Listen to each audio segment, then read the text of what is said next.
But I think that for manufacturing is critical, for us because, as we have said repeatedly, we're obviously diversifying the economy, and that's very important for the way that we think the country will be going in the next few years.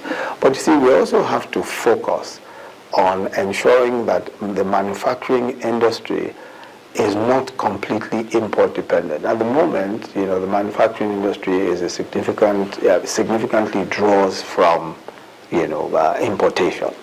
And substantial parts of what we manufacture today, depend on importation. And with dwindling foreign exchange, we've got to look for alternatives. We've got to look for alternative ways. And it's for that reason, that we're talking to manufacturers about what it is that we can do. What are those things that we need to do to be able to rely less on foreign exchange in order to be able to boost our manufacturing. One of the critical areas for us is the agro-allied value chain. That's very important for us, and we've looked at how we can improve the agro-allied value chain. If you look at rice, for example, we're looking at milling, how we can ensure that there's more investment in silos, in storage, and also in milling. And that's a significant amount of time and energy is being spent on that. We're also looking at wheat production and how that value chain can also be serviced.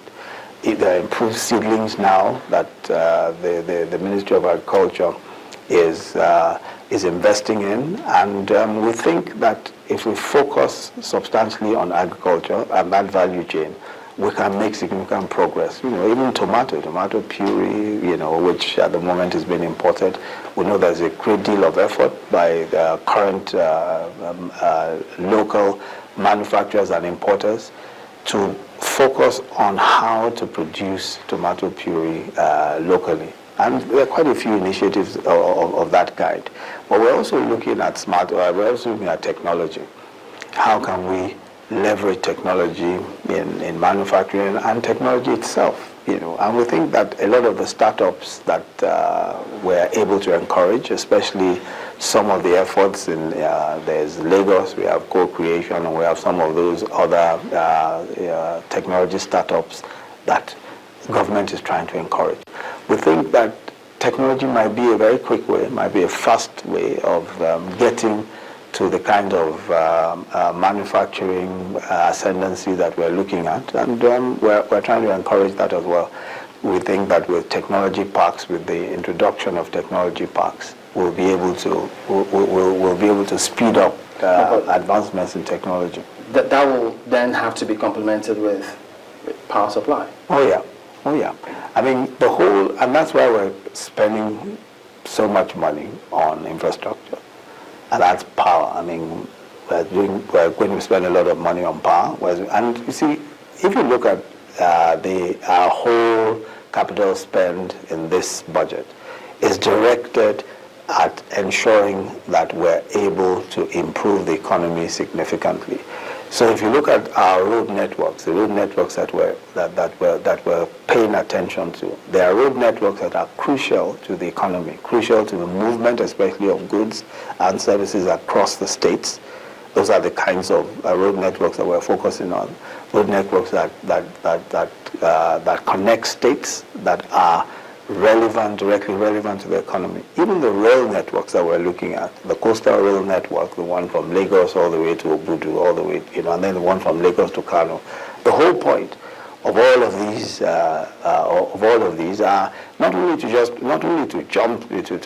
jumpstart aspects of the economy that need help, but more importantly, ultimately, to be able to develop the economy and create the right environment for the economy to prosper.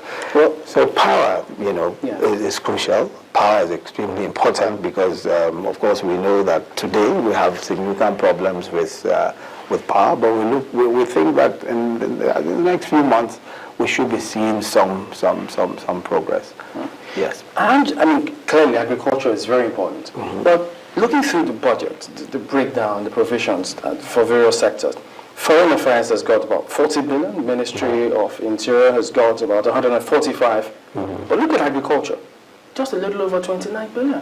Yeah, but you see, agriculture is, for us, it's not just a matter of the budget. You know, of course, that we also have a substantial CBN intervention in agriculture.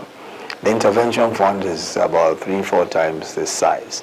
And we think that agriculture will benefit again immensely from other funding that we're arranging. We're also looking at funding from partners, co-investments, and all of that in agriculture. We're also looking you see, we're concerned that agriculture must also be a business, because otherwise it really can't prosper in the way that agriculture should really open up the economy. And that's why for us a lot of private sector investment is going to be very crucial in agriculture. And that's what we want to do with government funding, is to enable the environment, is to just open up the environment so that private sector can come in, so that individual farmers all over the small-scale farmers, smallholder farmers can begin to make their contributions to the overall production It's important to us that agriculture is not a government business. It's just not government trying to open up farms and all of that. That has not been known to succeed. So what is crucial is that we create the environment and bring in, private partnerships and all of that. And we, extension services and all of those are the sorts of things we're going to be doing with the 29 billion. Improve seedlings and all sorts of other things that can really get the economy moving, that can get agriculture moving. But we are relying a great deal on the smallholder farms and private investment to come in. Once they see that the environment is enabling, they will come in. Okay, about the conditional cash transfer. Yes. I mean, I looked at some of the models out there, but I think in Africa you have Morocco, Malawi, doing something about that. Yes. But there was this particular scenario which I saw and I thought I should bring it up. Nicaragua, they had this kind of scheme as well, but there was this distrust because the group that were receiving this fund didn't trust the government, and so it almost marred it. They didn't think that the government was going to distribute these funds fairly. Yes. What are we doing to ensure we don't experience that kind of challenge? Yeah. Well, first of all, let me explain this conditional cash transfers, because there's a bit of misrepresentation of what it is. First, it is to the poorest in our society. It is not to unemployed young people. Some people have suggested that we're giving 5,000 naira to unemployed young people. No. What we're doing for young people, graduates and the unemployed, is what I've explained. The teacher scheme, as well as vocational training, etc., and other schemes for small to medium-scale enterprises, etc.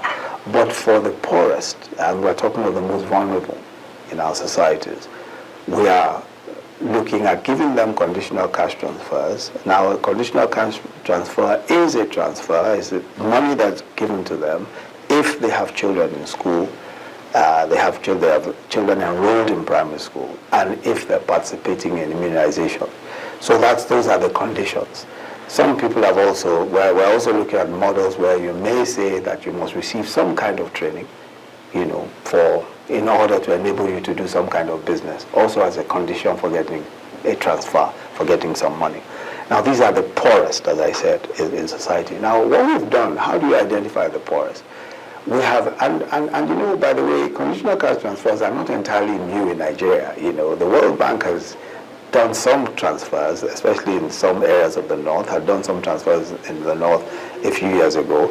They have a few good models. So we're working at the moment with the World Bank, who have been compiling a register. They've gone into 7 states already, and they have already a register, as it were, of the poor. And they've gone to the poorest communities, identifying the poorest in those communities. So we're already aggregating data. We're already aggregating as much data as possible of the numbers of the very poorest in these communities. Now, you cannot rely on any other kind of structure. You can't say, for instance, that you want to go to a local government and ask the chairman, who are the poorest here?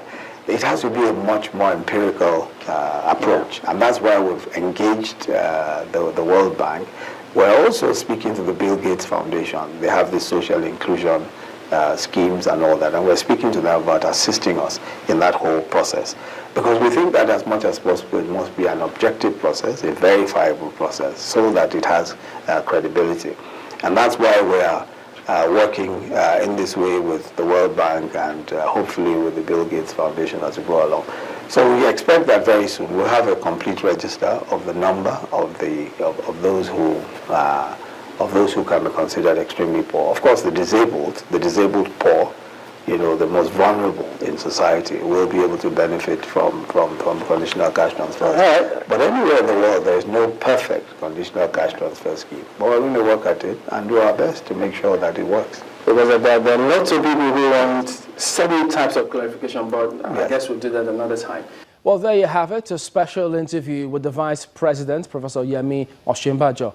I'm Chamberlain Uso. Well, thank you for watching and have a good day.